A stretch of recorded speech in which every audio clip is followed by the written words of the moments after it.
कार्यक्रम तारों तले जिंदगी।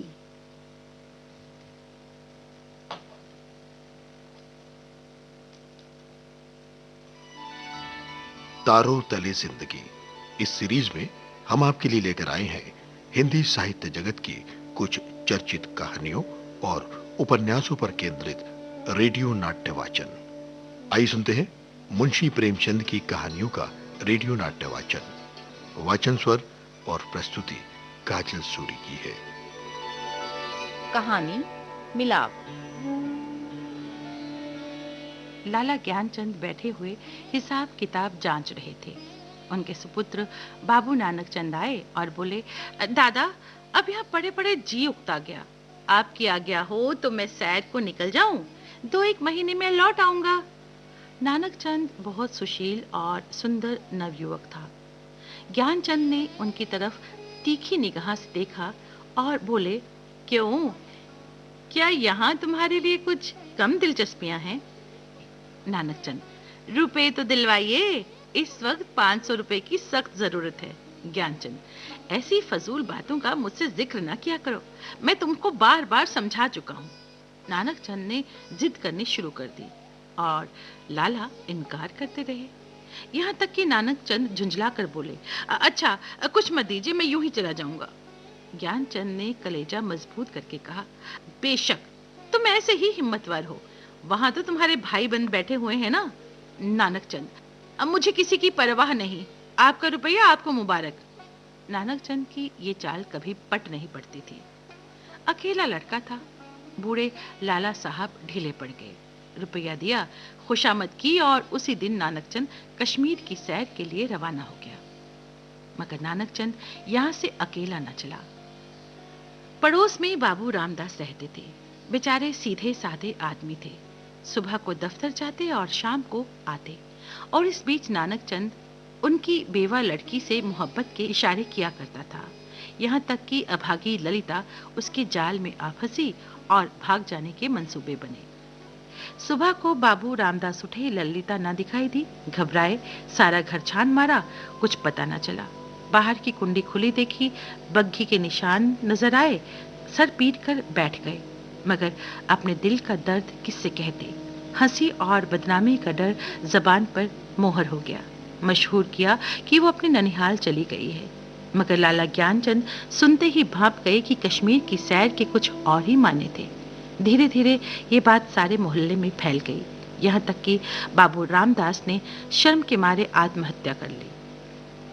नानक चंद कश्मीर का इरादा छोड़कर कलकत्ते जा पहुंचा। जो कुछ भी जमा पूंजी थी वो 2 महीने में खर्च हो गई। ललिता के गहनों पर नौबत आई, लेकिन नानक चंद में इतनी शराफत बाकी थी। दिल मजबूत करके अपने पिता को खत लिखा, मोहब्बत को गालियां दी और यकीन दिलाया कि अब आपके पैर चूमने के लिए जी बेकरार है, कुछ खर्च भेजिए। लाला साहब ने वो खत पढ़ा। तस्कीन हो गई कि चलो जिंदा है और खैरियत से है। रुपया रवाना कर दिया। जवाब में उन्होंने लिखा, जो कुछ भी तुम्हारी किस्मत में था वो हुआ। अभी इधर आने का इरादा मत करो, बहुत बदनाम हो रहे हो। तुम्हारी वजह से मुझे भी बिरादरी से नाता तोड़ना पड़ेगा। इस तूफान को उतर जाने दो, तुम्हें खर्च की तकलीफ ना होगी। मगर इस औरत की बाह पकड़ी है तो उसका निभा करना, उसे अपनी ब्याहता स्त्री समझो। नानक चंद के दिल पर से चिंता का बोझ उतर गया। बनारस से हर महीने पैसे आने लगे। इधर ललिता की कोशिशों ने भी उसके दिल को खींचा और तबीयत में स्थिरता और कुछ संयम आ चला। इस तरह कलकत्ता में उसने 3 साल काटे। इस बीच उसे एक प्यारी लड़की का बाप बनने का सौभाग्य हुआ, जिसका नाम उसने कमला रखा। इधर लाला ज्ञानचंद का स्वर्गवास हो गया, और यूं ही यह खबर नानक चंद को मिली, वो ललिता के पास जाकर रोने लगा। उसे अब ये फिक्र सवार हुई कि चलकर बनारस में अपनी जायदाद का कुछ इंतजाम करना चाहिए, वरना सारा कारोबार धूल में मिल जाएगा। लेकिन ललिता का क्या करूं? अगर इसीलिए वहां चलता हूं तो 3 साल की पुरानी घटनाएं ताजा हो जाएंगी। और फिर एक हलचल पैदा हुई। ललिता से नानक चंद को अब वो मोहब्बत न थी जिसमें दर्द होता है और बेचैनी रहती है। वो अब एक साधारण पति था जो गले में पड़े हुए ढोल को पीटना ही अपना धर्म समझता है। जिसे बीवी की मोहब्बत उस वक्त याद आती है जब वो बीमार होता है। नानक चंद अब मजबूत इरादे के साथ सोचने लगा कि यहाँ से क्यों कर भागूं?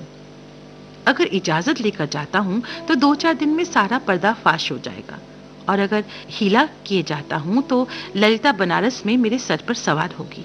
कोई ऐसी तरकीब निकालूं कि इन सब से मुक्ति मिले। सोचते सोचते एक तदबीर सूझी। वहां एक दिन शाम को दरिया की सैर का बहाना करके चला गया। रात को घर न आया। दूसरे दिन सुबह एक चौकीदार ललिता के पास आया और उसे थाने में ले गया। ललिता हैरान थी कि माजरा क्या है। वहां जाकर जो उसने देखा तो उसकी आंखों के सामने अंधेरा छा गया। नानक चंद के कपड़े खून में तरबतर थे। उसकी वहीं सुनहरी घड़ी, वहीं खूबसूरत छतरी, वहीं रेशमी साफा, सब कुछ वहां मौजूद था। जेब में उसके नाम के छपे हुए कार्ड थे। कोई संदेह ना हुआ कि नानक चंद को किसी ने मार डाला है। और उधर बनारस में नानक चंद की शादी रचाई जा रही थी। लाला नानक चंद की शादी एक रईस घराने में हुई, और तब धीरे धीरे वहीं पुराने उठने बैठने वाले आने लगे और फिर वहीं मजलिसें जमने लगी। नवेली बहू घर में कुड़-कुड़ कर मर गई। अब दूसरी शादी हुई, लेकिन इस स्त्री में भी नानक चंद को कोई आकर्षण न था। इसका भी वही हाल हुआ। 3 साल में वो भी चल बसी। अब तीसरी शादी हुई। ये औरत बहुत सुंदर थी, खूबसूरत आभूषणों से सुसज्जित। उसने नानक चंद के दिल में जगह कर ली। एक बच्चा भी हुआ, लेकिन बीमारी के कारण उसकी वो स्त्री भी मरी और 3 बरस का प्यारा लड़का भी चला गया, और दिल पर ऐसा दाग छोड़ गया जिसका कोई मरहम नहीं था। इन सदमों ने नानक चंद के दिल में मरे हुए इंसान को जगा दिया, और वो सोचने लगा कि ईश्वर ने मुझे मेरे पापों की सजा दी है। धीरे धीरे ये ख्याल उसके दिल में मजबूत होने लगा। मैंने उस मासूम औरत पर कैसा जुल्म किया, कैसी बेरहमी की, ये उसी का दंड है। ये सोचते सोचते ललिता की मासूम तस्वीर उसकी आंखों के सामने आ जाती, और अपनी बेटी कमला की भी। मालूम नहीं दोनों मर गई या जिंदा है। अफसोस, ऐसी बेकसी की हालत में छोड़कर मैंने उनकी सुध तक नहीं ली।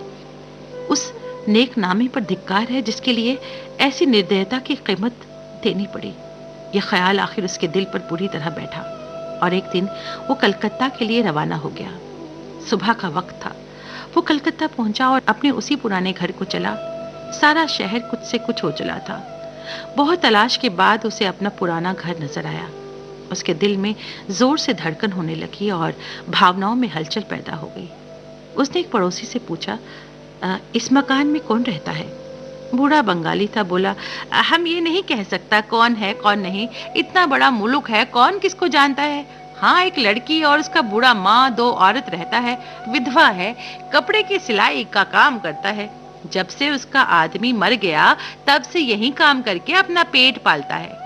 इतने में दरवाजा खुला। एक 13-14 साल की सुंदर लड़की किताब लिए बाहर निकली। नानक चंद पहचान गया कि उसकी बेटी उसकी कमला है। उसकी आंखों से आंसू आए। जी चाहा कि उस लड़की को छाती से लगा ले। आवाज को संभाल कर बोला, बेटी, जाकर अपनी अम्मा को कह दो कि बनारस से एक आदमी आया है। लड़की अंदर गई। थोड़ी देर में ललिता दरवाजे पर आई। नानक चंद ने उसे देखा और एक बड़ी सांस ली, और वो रोने लगा। ललिता ने घूंघट की आड़ से देखा और वो आश्चर्य के सागर में डूब गई। ललिता को इस बात की जरा भी चेतना न थी कि वो उस व्यक्ति के सामने खड़ी है जो एक जमाना हुआ मर चुका, वरना शायद वो चीख कर भागती। उस पर एक सपने की सी हालत छाई हुई थी। मगर जब नानक चंद ने उसे सीने से लगाकर कहा, ललिता, अब तुमको अकेले न रहना पड़ेगा। तुम्हें इन आंखों की पुतली बनाकर रखूंगा। मैं इसलिए तुम्हारे पास आया हूं। मैं अब तक नरक में था, अब तुम्हारे साथ स्वर्ग का सुख भोगूंगा।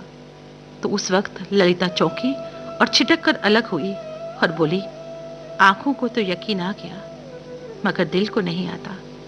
ईश्वर करे ये सपना हो।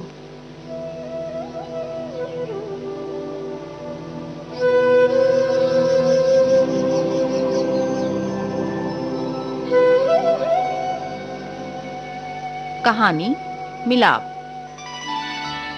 तारों तले जिंदगी, इस सीरीज में अभी आप सुन रहे थे मुंशी प्रेमचंद की कहानियों पर आधारित रेडियो नाट्य वाचन वाचन स्वर और प्रस्तुति काजल सूरी की थी।